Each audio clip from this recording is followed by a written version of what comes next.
Well, we've always been big Packer fans in my family, and my parents had a first row seats at the Ice Bowl, about the 30-yard line. And after the game, my dad brought this home.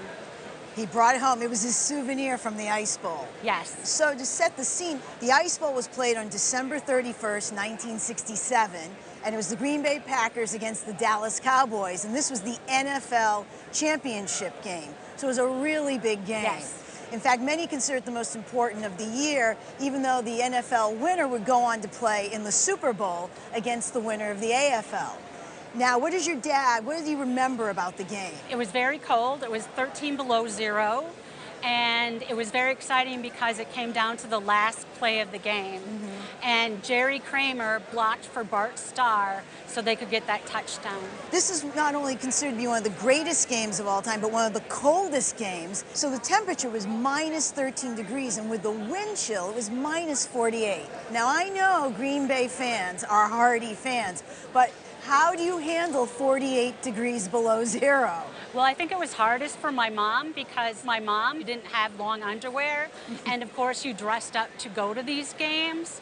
So it was very, very cold. And I just remember her coming home just frozen to the bone. Well, exactly. In that game, the band actually had their mouthpieces frozen to their lips.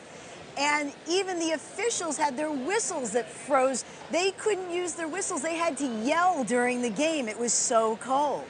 But beyond that, it was one of the most exciting games ever because with 16 seconds left in the game, you've got the Cowboys up 17-14. And what are the Packers going to do? And you're on this, and what's known today is the frozen tundra. Yes. They've described it as like a hockey rink, like a sheet of ice. And what do? They go to Jerry Kramer, who's signed right here, one of the great offensive linemen of all time, and they go to a quarterback sneak. And Bart goes right behind Jerry, sneaks into the end zone, and they score the winning touchdown, 21-17. So does your dad remember what it was like right after the game, what it was like when they won? Because, I mean, it's the last-second win, it's pandemonium. What was going on in the field? A lot of the fans rushed the field and they took down the goalpost. So while they were doing that, my dad went and got tools so that he could bring this home. He got tools? Yes, Well, and because they were screwed in around the stadium. Right, and no one stopped him. No. Were other people taking the other signs as well? Yes, but most of them were just ripping it off. Right. Whereas he went out to his car and got tools so that he could take it off in one piece. He was very well prepared. Yes. You've got Kramer signed here, and by the way, Doug Hart was a great defensive back. Also, did your dad get these signed? No, my husband and I and our son took it to a signing, and Jerry signed it, and also Doug was there. Oh. And this is the play that was called. They were quite impressed that we had it, and we're very delighted to sign it. Stadium artifacts are extremely collectible.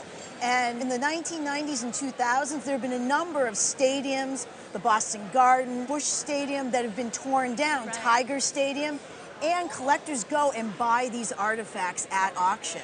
And I gotta tell you, I think it would be at least $3,000 to $5,000. Oh, wow. And I just want to thank you for bringing the coolest piece possible into the roadshow. Thank you.